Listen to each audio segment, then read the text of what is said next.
अस्सलाम वालेकुम वरहमतुल्लाहि वबरकातुहू। खुशामदीद वीवर्स, उम्मीद है आप सब खैर खैरियत से होंगे। ये चैनल खिदमत खल्क की नीयत से बनाया गया है। वीडियोस के ज़रिए आपको जो भी मसले मसाइल बताए जाते हैं वो सब हकीकत है। लोगों के साथ ऐसा हो चुका है और आगे किसी के साथ ऐसा ना हो, यही इस चैनल का मकसद है। आज की वीडियो में हम आपको बताएंगे कि कैसे लोग अपनी ज़िंदगी अपने हाथों से बर्बाद करते हैं और एक छोटा सा चमेली का पौधा कैसे बना बर्बादी की वजह। ये मसला एक मियाँ बीवी के बारे में है जो एक अच्छी ज़िंदगी गुजार रहे थे। जितना पास में था खुश रहने के लिए काफ़ी था, लेकिन थोड़ी सी लालच ने सब बर्बाद करके रख दिया। अक्सर बरसात के मौसम में पौधे बेचने वाला आता है। ऐसे ही एक दिन इनके घर के सामने भी पौधे बेचने वाला आया। दोनों मियाँ बीवी ने सलाह करके चमेली का पौधा ले लिए। बड़ी ही मोहब्बत के साथ उन्होंने उस चमेली के पौधे को अपने घर में लगाया और उसकी खूब देखभाल करने लगे। धीरे धीरे वो बड़ा हो गया और फूल भी बहुत आने लगे। फूलों की खुशबू से पूरा घर महकने लगा। उन्होंने फिर उस पौधे को लोबान देना शुरू कर दिए और अगरबत्ती भी लगाने लगे। अब तो वो पौधा आम पौधों की तरह नहीं था। बेहिसाब फूल आने लगे और खूबसूरत दिखने लगा। जो देखता तो बस देखते ही रहता। मियाँ बीवी के साथ उनके बच्चे भी रहते थे और कुछ बड़े भी। घर में बहुत बरकत होने लगी, पैसा भी बहुत आने लगा, घर भी रौनकदार हो गया, जिंदगी बहुत अच्छी हो गई थी। लेकिन अच्छी चीज़ों को नज़र बहुत जल्दी लगती है। एक दिन उनके दोस्त उनके घर आए। उन्होंने उनका इस्तकबाल करते हुए उनको घर में बुलाए और कुछ बातें करने लगे। बीवी नाश्ते का इंतज़ाम करने लगी। तभी उनके दोस्त की नज़र चमेली के पौधे पर पड़ी। उन्होंने बोले कि आपने इसको अपने घर में लगाए हो। आपको पता है कि चमेली के अंदर जिन्नातों का साया होता है। आपके घर में बच्चे भी हैं, अगर उनको कुछ नुकसान हुआ तो। दोनों मियाँ बीवी ने जब ये बात सुने तो डर गए और एक दूसरे का मुंह देखने लगे कि अब क्या करें। दोस्त तो अपनी बात ख़त्म कर कर अपने घर चले गए और इनको परेशानी में डाल दिए। अब ये दोनों बहुत सोचने लगे कि क्या करना चाहिए। इन्होंने फिर दूसरे दिन से लोबान अगरबत्ती करना बंद कर दिए। सब ठीक था। फिर कुछ दिन गुजरे होंगे कि उन्होंने उस पौधे में पानी डालना भी बंद कर दिए। उनके दिलो दिमाग में बस यही बात घूमने लगी कि इसमें जिन्नातों का साया है। जिस पौधे को वो बच्चे की तरह रख रहे थे, अब उससे उनको डर लगने लगा था। पानी नहीं मिलने की वजह से वो पौधा सूखने लगा। अब ये लोग भी परेशान होने लगे। घर में बेबरकती होने लगी, बीमारी आने लगी, रोज़ रोज़ नई नई परेशानी आने लगी। ये लोग अब चमेली के पौधे को पूरी तरह से भूल गए थे, क्योंकि घर में परेशानी इतनी आने लगी थी कि उसके अलावा कुछ दिखाई ही नहीं देता था। लेकिन हकीकत तो ये थी कि जैसे जैसे पौधा सूख रहा था, वो लोग भी बर्बाद होते जा रहे थे। कुछ महीनों बाद उनकी नज़र उस पौधे पर पड़ी। उन्होंने देखे तो पौधे की जगह पर एक छोटी सी लकड़ी बची थी। दोनों मियाँ बीवी में से मियाँ ने उस लकड़ी को उखाड़कर कचरा घर में फेंक कर आ गए। बस फिर उस आदमी का उसी दिन से काम धंधा बंद हो गया। अब घर में पैसा आना भी बंद हो गया। अब परेशानी ज़्यादा बढ़ गई। कुछ महीने भी नहीं गुजरे कि उस आदमी की तबीयत ख़राब होना शुरू हो गई। पहले तो तबीयत कम थी, फिर धीरे धीरे हालात ये हो गए कि बिस्तर पर से उठना तक मुश्किल हो गया। हॉस्पिटल की सभी रिपोर्ट्स नॉर्मल आती थी, बीमारी का पता लगाना मुश्किल था। अब तो उन लोगों पर मुसीबतों का पहाड़ टूट गया। घर में 2 वक्त के खाने का इंतज़ाम करना मुश्किल होने लगा। बीवी के अब्बा अम्मी कुछ मदद कर देते, लेकिन ये काफ़ी नहीं था। अब उन लोगों की ज़िंदगी बर्बाद होना शुरू हो गई थी। कुछ रूहानी इलाज करने वालों के पास इलाज भी करवाए, लेकिन कोई फ़र्क नहीं लगा। रोज़ नई परेशानी आती थी, लेकिन क्यों आती थी ये समझ में नहीं आता था। उस आदमी की बीवी रो रो कर अल्लाह से दुआएं करने लगी।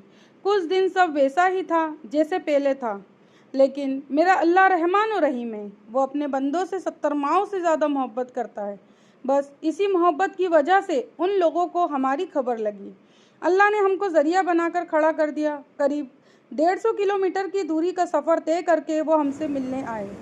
उन मियाँ बीवी में से सिर्फ बीवी हमसे मिलने आई थी, क्योंकि उसके शौहर की बिस्तर पर से उठने तक की हिम्मत नहीं बची थी। आंखों में आंसू लेकर उनने हमसे उनके साथ होने वाली सब बातें बताई और कहने लगी कि हम सब बर्बाद हो गए हैं। उनकी बातें सुनने के बाद हमको लगा कि उन पर किसी ने काला जादू करवा दिया है।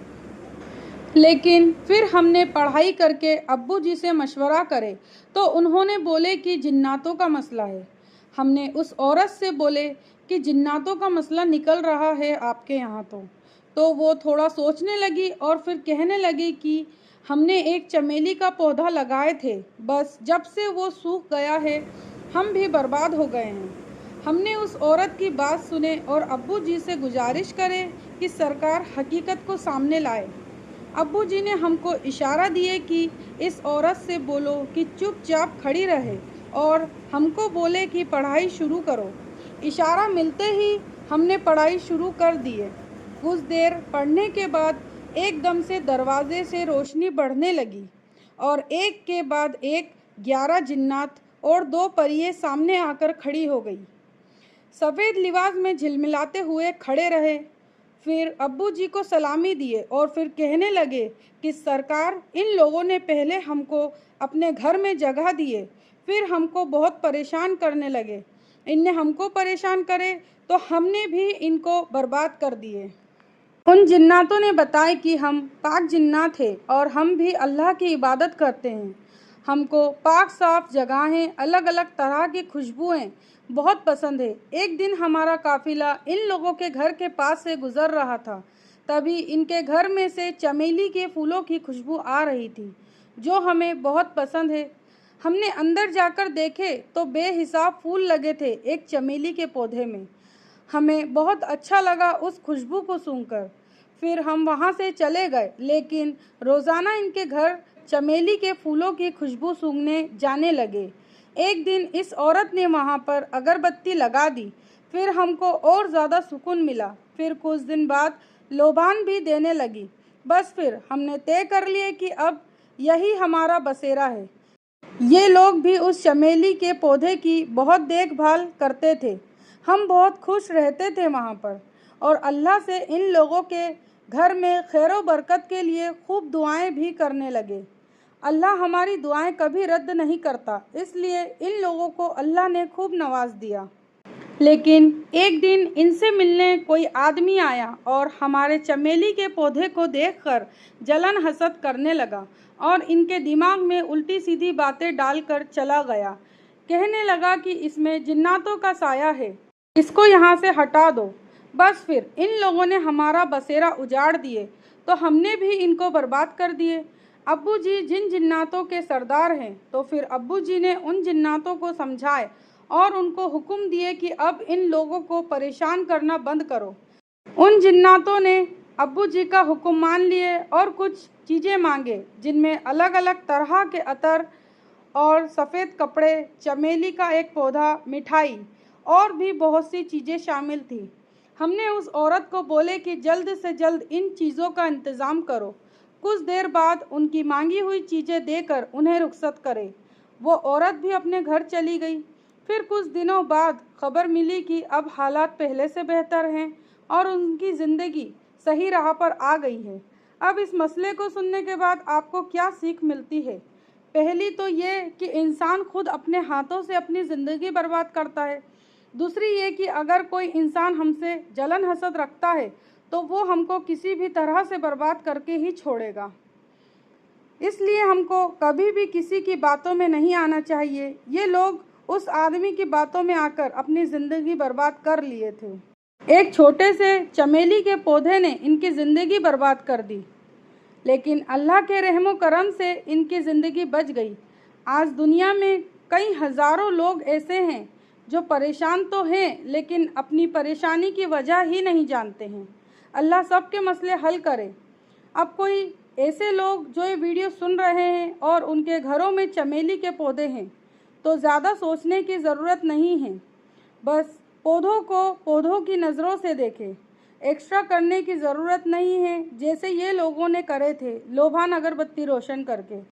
हरे दरख्तों और खुशबूदार पौधों में पाक जिन्नात रहते हैं, इसमें कोई हर्ज नहीं है। मगरिब के बाद इनके पास जाने में परहेज़ करें। वीडियो अच्छा लगा हो तो लाइक करें और शेयर ज़रूर करें। आगे आने वाली वीडियोस के लिए चैनल को सब्सक्राइब ज़रूर करें और बेल आइकन को भी दबाएं ताकि जब भी हम वीडियो डालें तो सबसे पहले आपको नोटिफिकेशन मिल जाए। अल्लाह हाफिज़।